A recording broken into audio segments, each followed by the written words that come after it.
It's an absolute joke. Do they even live in the real world?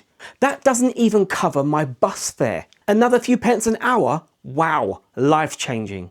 I'm choosing between heating and eating. Minimum wage? More like poverty pay. Those aren't headlines. They're real things people across the UK are saying right now. Because the government has recently announced a shiny new pay rise. And apparently, we're all supposed to be clapping politely and feeling grateful. But for millions of workers actually keeping this country running, this isn't a lifeline, it's an insult. So today, let's talk about why the new minimum wage is a joke. Not according to politicians, but according to the people who live on it. But before we go any further, can I ask that you hit the thumbs up button and subscribe to the channel if you haven't already? Thank you very much. So we'll start with the announcement. And it sounds like they were kind of saying, look how generous we are. On paper, it sounds lovely. From April 2026, the national living wage for workers aged 21 and over will rise to £12.71 an hour. That's about £900 more a year for a full-time worker, before tax. Because of course, everything is always before tax.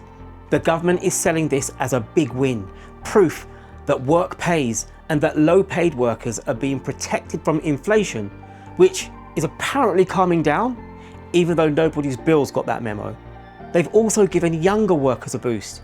18 to 20-year-olds will earn £10.85 an hour, part of a grand plan to eventually have one minimum wage for all adults. It sounds progressive. It does even sound a bit fair.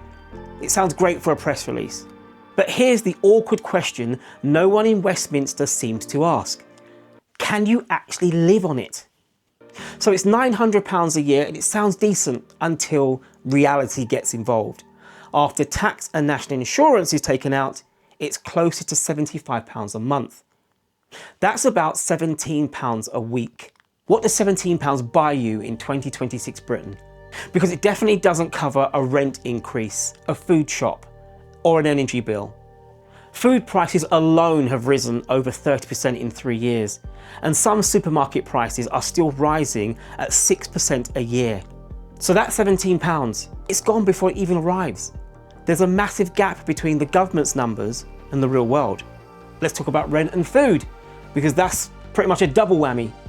£12.71 an hour, it sounds fine on paper, but it doesn't match real life. Rents are up, food is up. Things that used to cost £2.50 are now over £3, and somehow they're smaller. For more information on that, check this video. After tax, the pay rise gives you maybe £60 to £70 a month, but rent alone goes up by way more than that. Council tax goes up by way more than that, and bus fares are higher as well. So people working full-time still have to choose between heating their homes or buying a proper food shop. And because tax thresholds are frozen, they actually lose more of their raise to tax anyway. It's not help, it's poverty pay dressed up as generosity. Let's for a moment talk about zero-hour workers, where minimum wage is basically theoretical. 1 week, great, you've got full-time work. The next week, 15 hours if you're lucky. Or worse still, your shift gets cancelled last minute.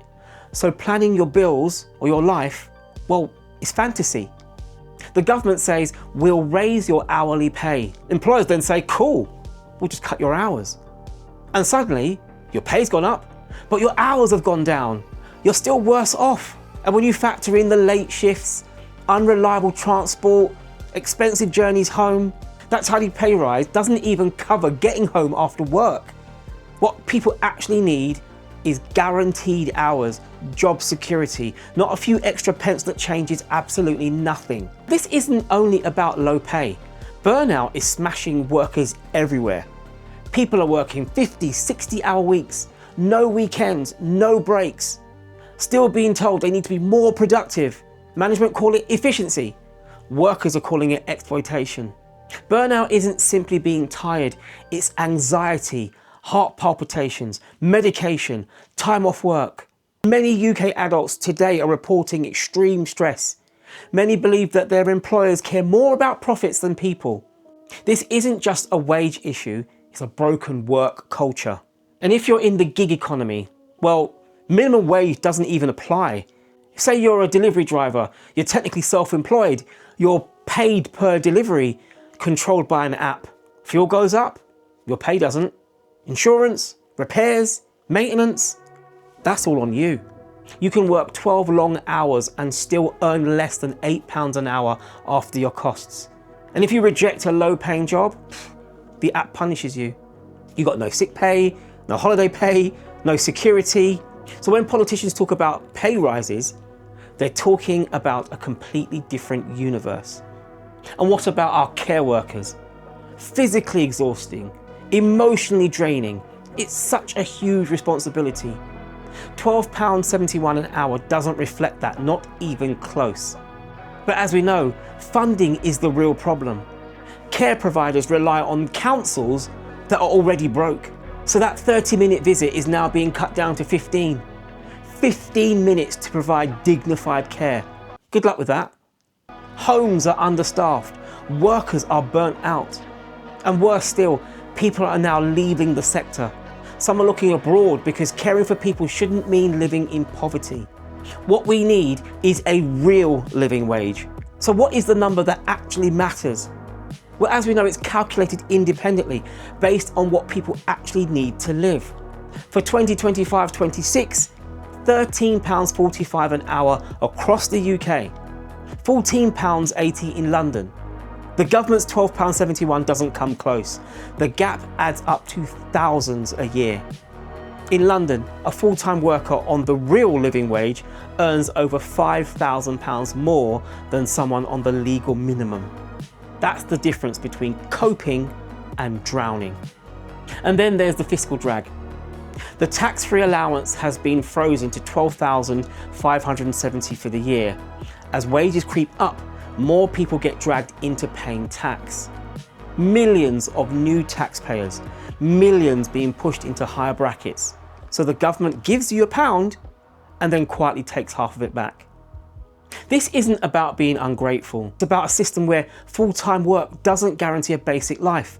Pay rises vanish instantly and workers are being told to be thankful anyway. A job should be a way out of poverty, not a cage inside it. The new minimum wage isn't a joke because of the number. It's a joke because it was sold as a solution, but it collapses the moment you look at a monthly budget. If you're a worker who feels this, you're not alone. I'd love to hear your story. Tell me in the comments. Because the more people that speak up, the harder it is for them to pretend everything's fine. If you want more honest breakdowns on the economic madness shaping Britain and beyond, please subscribe to the channel.